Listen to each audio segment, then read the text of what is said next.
Hi,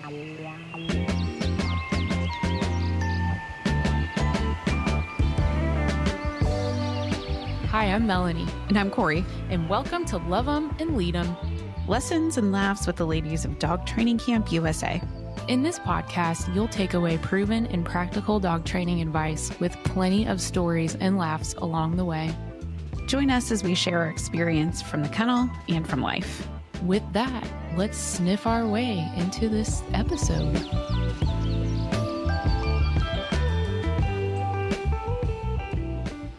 Here we are. Welcome back in 2026. Oh my gosh. We took a little vacation. What a wild ride 2025 was. It was a big year. It was a big year.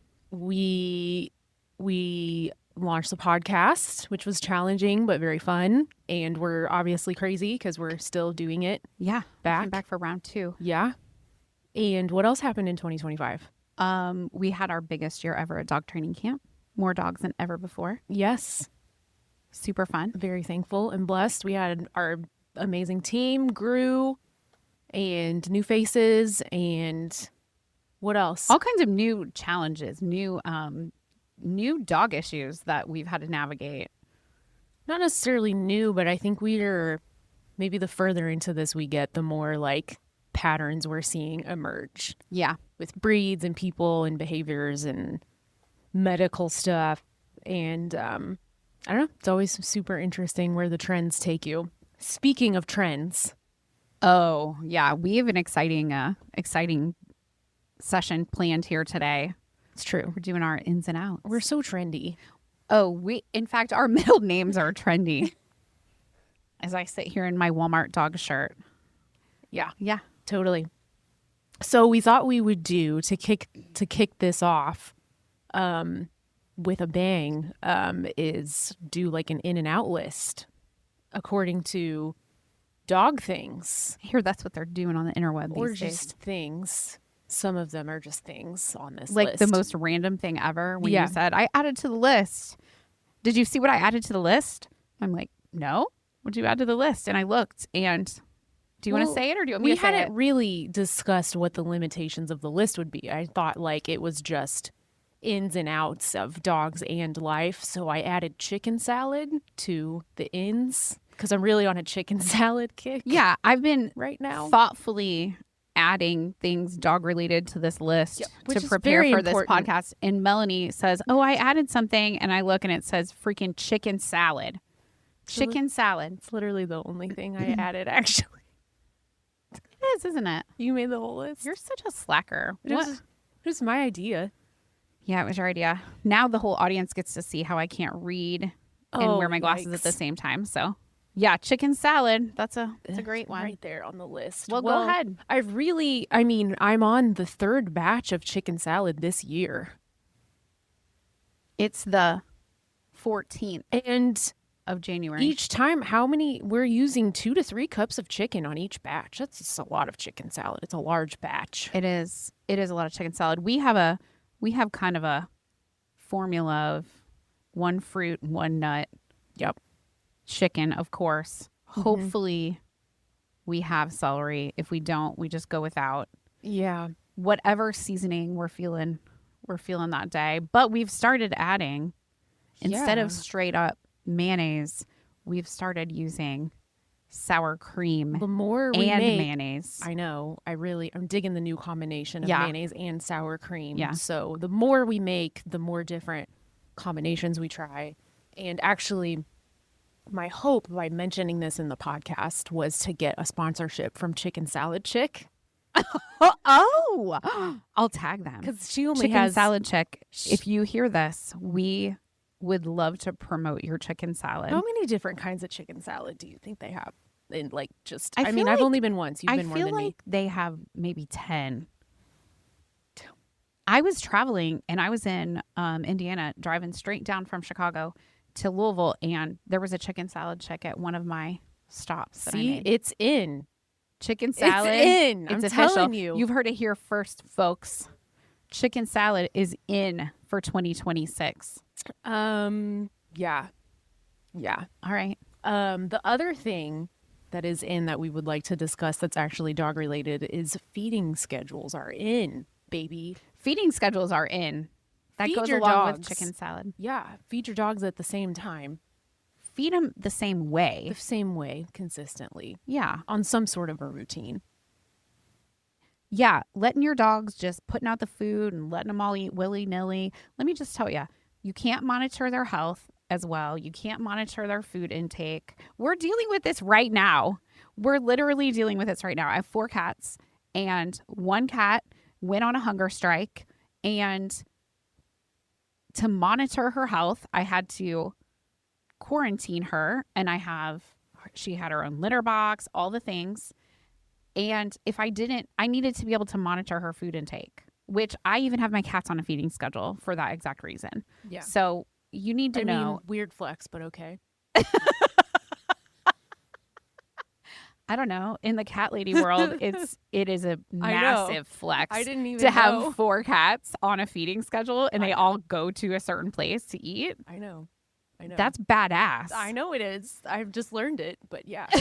So anyway, little peas on the mend, but put your animals on a feeding schedule, please. No, besides the health stuff, I mean, talk about the behavior stuff that a feeding schedule helps with. Well,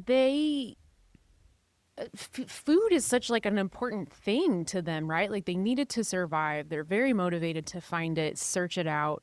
They're very motivated to work for it. So if you are leaving it out in a bowl for them to have free access to all day long, then you've just given away one of your easiest ways to have leverage with your relationship with your dog. And so the dog, when they are in control of that like life-giving resource, it's like, what in the hell do I need humans for? Yeah, right? I can eat whenever I want. I don't even need them for food. Even just on a relationship level, say your dog's health is fine and we're not dealing with what like Corey was dealing with.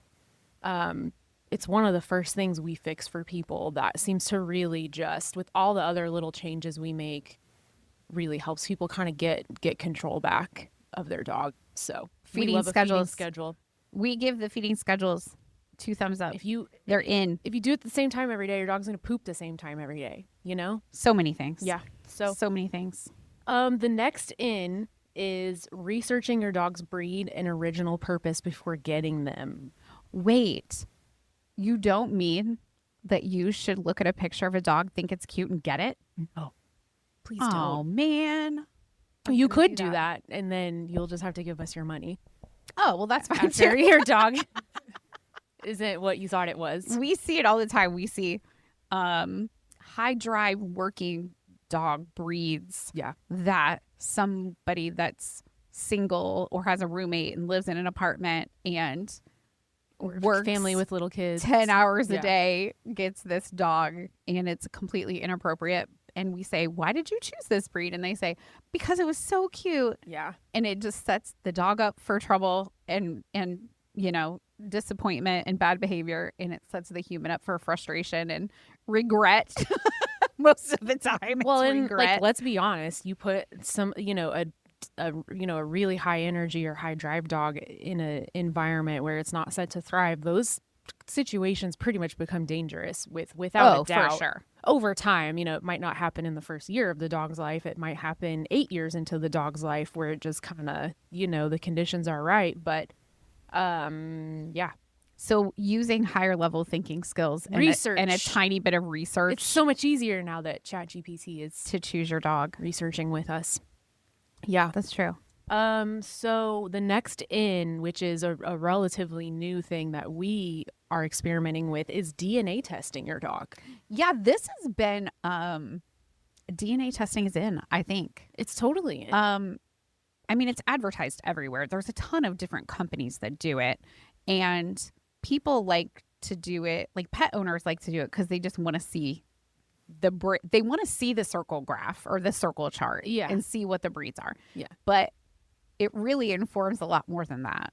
Yeah. I know a lot of companies are having ones that are checking for different genetic markers for disease, which is obviously super helpful. But when we have somebody bring us like just a super mutt mixed breed dog, with, you know, act in some kind of crazy way, the first thing we usually say is, have you gotten this dog DNA tested? Because it just helps us make so much sense of their of their behavior. And sometimes we don't get that lucky and it's, 50% super mutt and 1%. There's always 1% Chihuahua. It seems it doesn't even matter. But if it can inform some of the behaviors, number one, it can lessen the pet owner's frustration. Like, oh, it makes sense that this dog is hurting my children. It's part Aussie or, know, whatever. Yeah. And it kind of can inform some activities that the dog might like to fulfill the problem behavior that's really just And usually, before DNA testing was a thing, we were already doing that just by trial and error. But it's always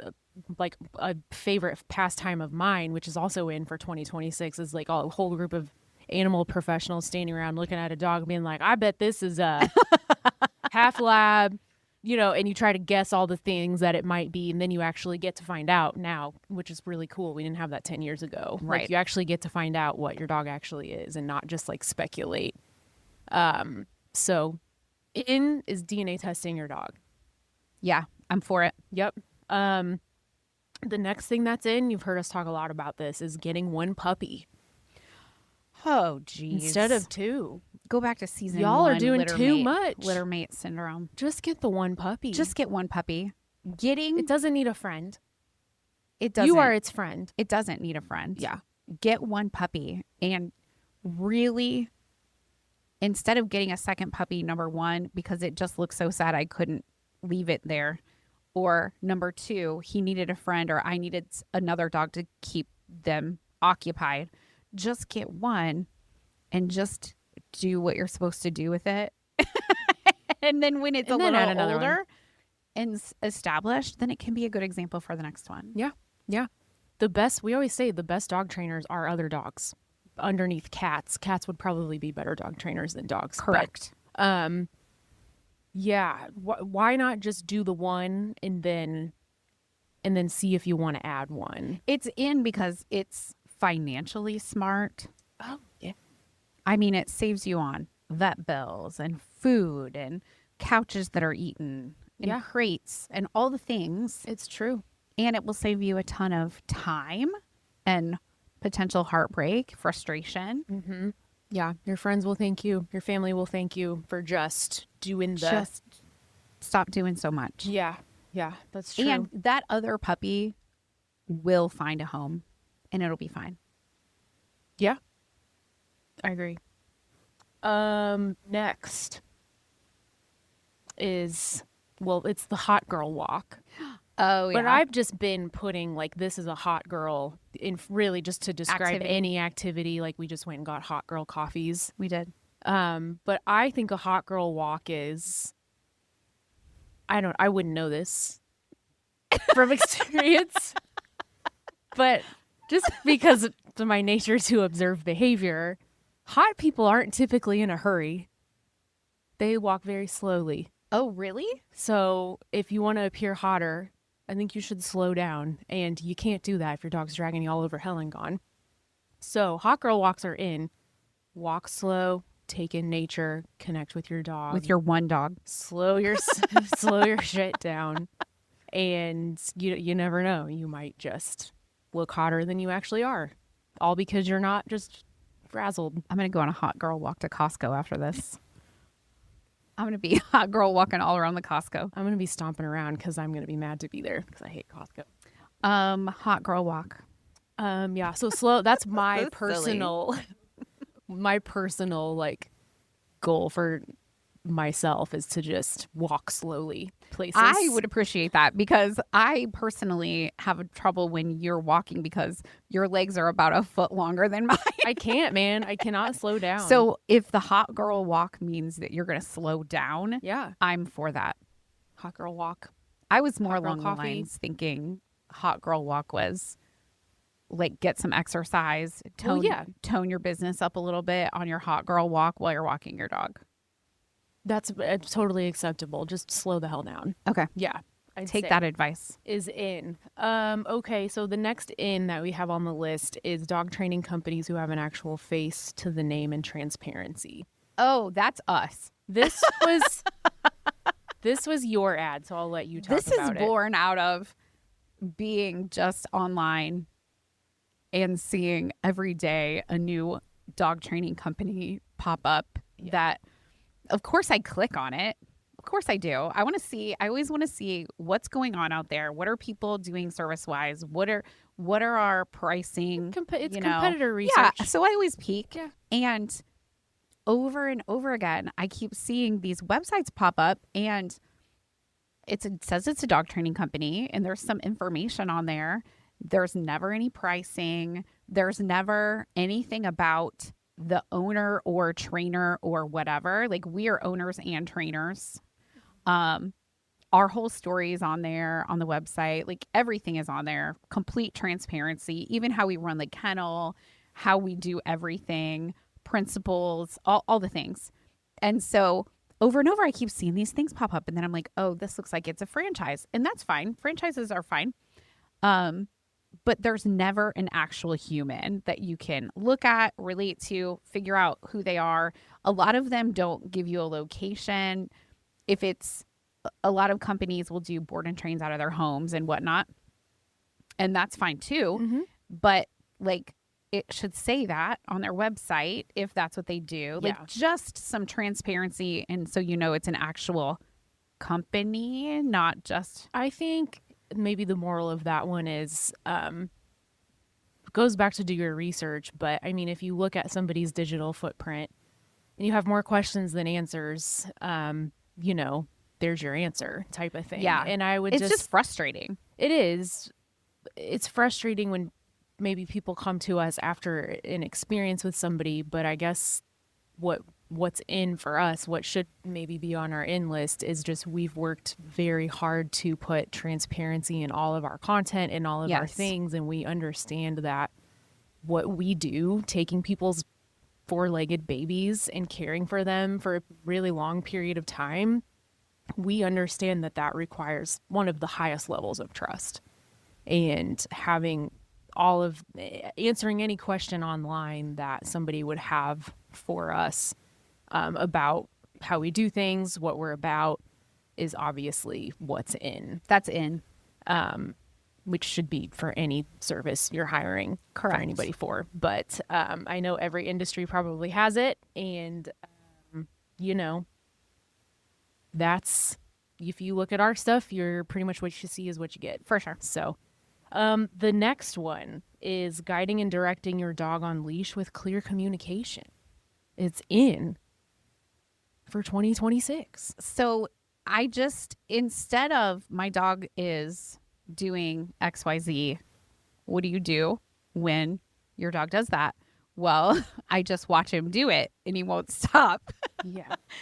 I just feel like dogs just need you to tell them what to do. It's easier to tell them what to do than to get them to stop doing something. Yeah. So let's give them some direction and get the frustration out of the equation, because they can rise to the occasion if they know what the expectation is. Like, if they know what you want them to do, well, they want to please you. Part of the art of it is communicating to them in a way that they understand too. So that's where a lot of people kind of need some guidance. Are you good over there? I'm good. Do you need me to hold that list over here so that you can see it? Well, you printed it in 0.08 size font. Hot girls don't wear reading glasses. They're not reading glasses. They're obviously seeing far away glasses. Whatever it is that's on your face. It's hideous. Okay, I'm going to start the out list since you're just going to harass me. The out list out in 2025. In fact, chuck it. Throw it away. It's getting a clap. Away. Out our retractable leashes. The devil's yarn. The devil's yarn. Retractable leashes are a controversial piece of equipment among animal professionals, and I am here to tell you, every single one of them hate them. Every single person that works with animals does not like retractable leashes. I think that's true. I don't want to say every single one in the history of the world, but I will say there's not been one person professionally in any dog industry capacity that we have ever encountered that likes a retractable leash. I have to tell you, I'm actually going to confess something here to you that I've never said out loud before. I'm ready. I used to use a retractable leash. I'm not surprised by that. You didn't crate train your dog. Not on that dog, actually. Oh, geez.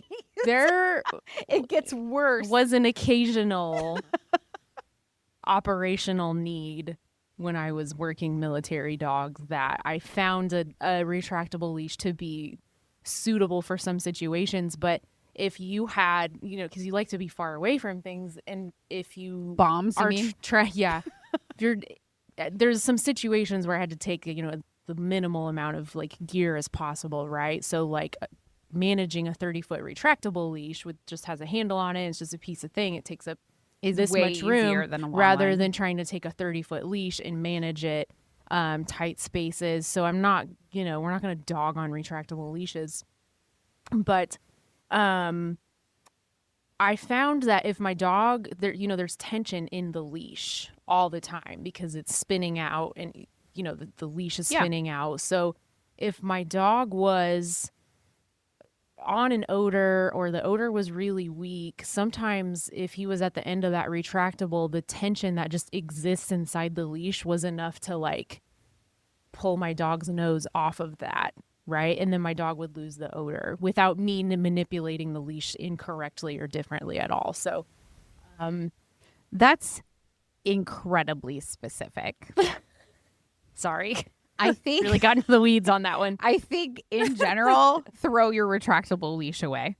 I think I really liked them for like vehicle searches where it was like, I could stand a certain distance and give the dog some freedom. But yeah, it's nice to give the dog freedom. But most of our training scenarios, we're saying just do your long line, learn how to manipulate a long line, and your life will be a lot easier. And if you're doing neighborhood walking, have your dog at a heel.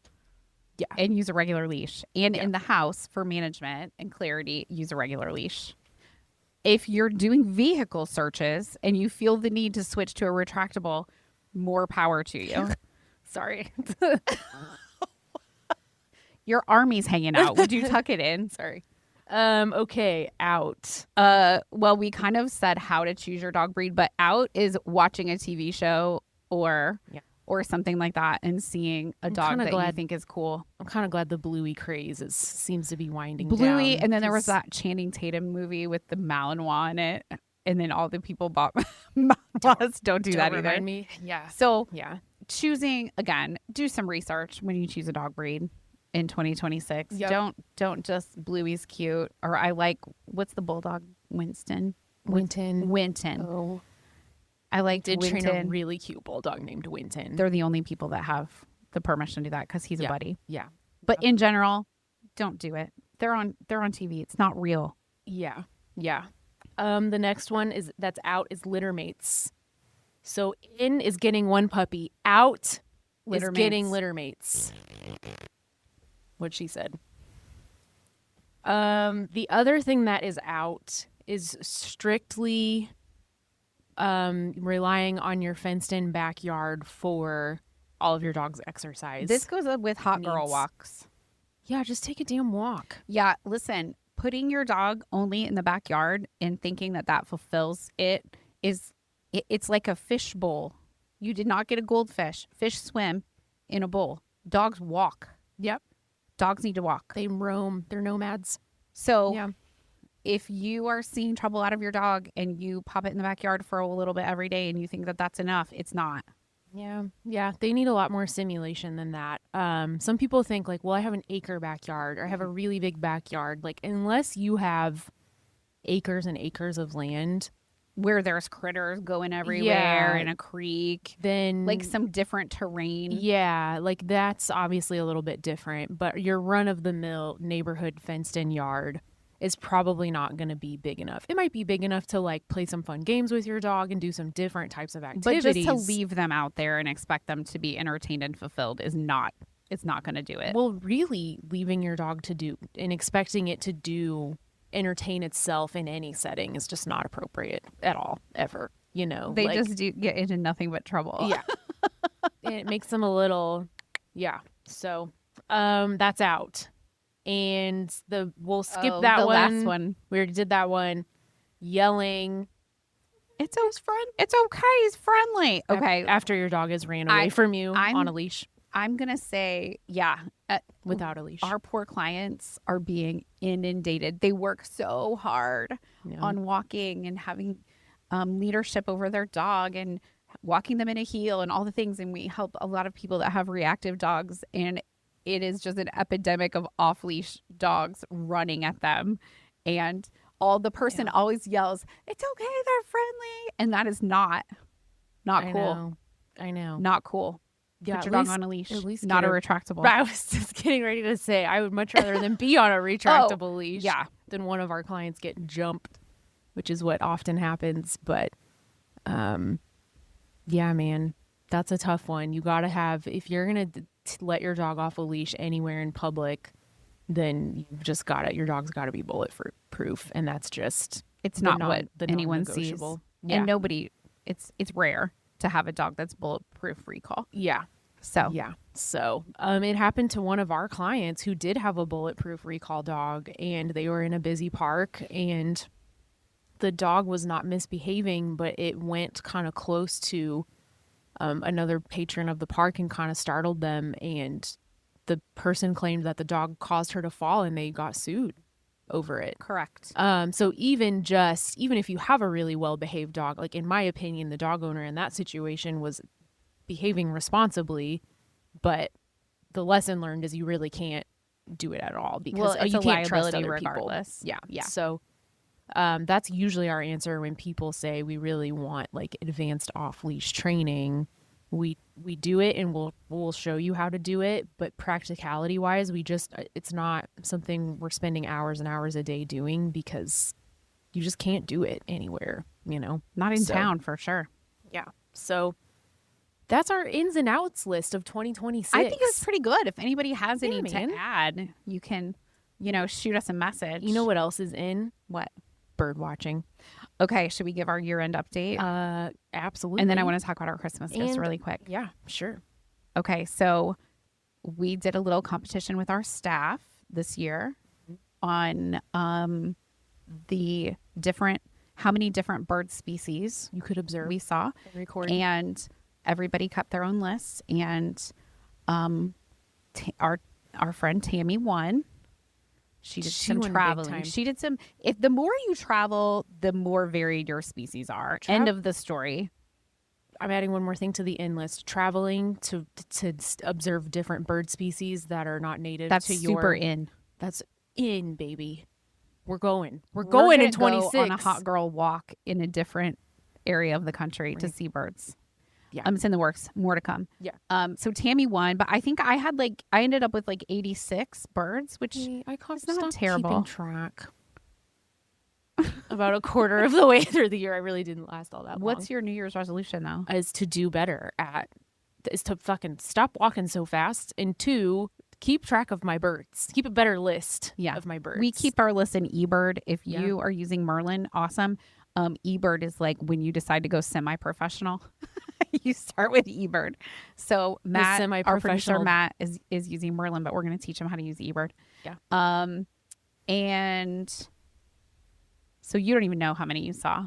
You just... I mean, it couldn't have been less than you because I'm better than you. Oh, and just another follow-up on birding. On my way to Illinois to see family, I finally saw the sandhill cranes. Yeah, but you didn't hear them. I didn't hear them, and they were in a field. But I have something that I was going to tell you that I did not tell you yet about sandhill cranes. So I estimated there to be about 150 cranes in a field in Indiana on my way up 65. They're migrating. They're probably just about done. So I get to Illinois. Yeah. So I text you, and you're like, "Yay, you finally saw them." So I get to Illinois. And my dad says, I said, "Dad, I saw the sandhill cranes." And he's like, "You know what they call those?" Oh, no. And I said, "What?" And he said, "The New York strip of the sky."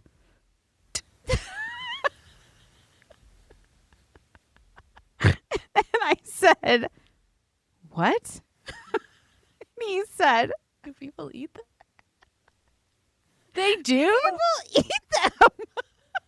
Oh, I think it's the New York strip of the sky. I'll look it up. I should have looked it up already. I forgot to tell you this. Damn it. And he goes, people used to hunt them and eat them, and they're so delicious. They call them the New York strip of the sky. Okay, well, so I'm going to be looking that up immediately. We're going to look that up. Sorry, we'll fact check that. But it's something to that effect. Yeah. Also, one more thing about that trip and birding is my dad kept telling me how many northern flickers he saw over and over. There's so many flickers. Oh my gosh. Well, that's my favorite woodpecker in case anybody ever asks. Yeah. And I was so pumped because we see them, but rarely. And I get up there. We hear them way more frequently than we see. Yeah, but they're hard to see. Yeah. So I get there and my dad, it's the next morning, and he's like, Corey, come here and look at this. There's a flicker. There's a flicker. And I run to the window and I'm looking out the door and I'm like, where? And he's like, right there. And I'm like, I don't see it. He's like, right there on the bird feeder. It's right there. And I'm like, that's not a flicker. That's a red-bellied woodpecker. And now I feel like red-bellied woodpeckers are fine, but still super common. He has been misidentifiing birds, which is a travesty, and also got me all excited about a rare bird that's one of my favorites. And indeed, he had the wrong bird. So that was disappointing. Well, So that's my bird happens update. To the best. That's my bird update. Well, I am debuting my great horned owl t-shirt today. I like it. And you know what else I'm debuting? What? My owl socks that Tammy got me. Look at those size 11s. They match my great horned owl shirt, and my foot's asleep and I can't get my back on. Well, you can expect more of this in 2026, folks. Yes. Thanks for kicking it with us. If you have any topics you would like to hear us discuss, let us know. And text Corey. Don't text me. Correct. She's in charge. All I added today was the chicken salad. Chicken salad is what you're going to get. Chicken salad and size 11s right here. All right. Well, this has been fun. Real fun. All right. Thanks for listening to this episode of Love 'Em and Lead 'Em. If you want to hear more, be sure to check us out every other week on Spotify, Apple, iHeart, or wherever you get your podcasts. Please be sure to follow us on Instagram at Dog Training Camp USA Louisville and check out our website at dogtrainingcamplouisville.com for more information on our training and other services. If you need help with your dog, don't hesitate to reach out. You can find our contact details in the show notes. We'll smell you later.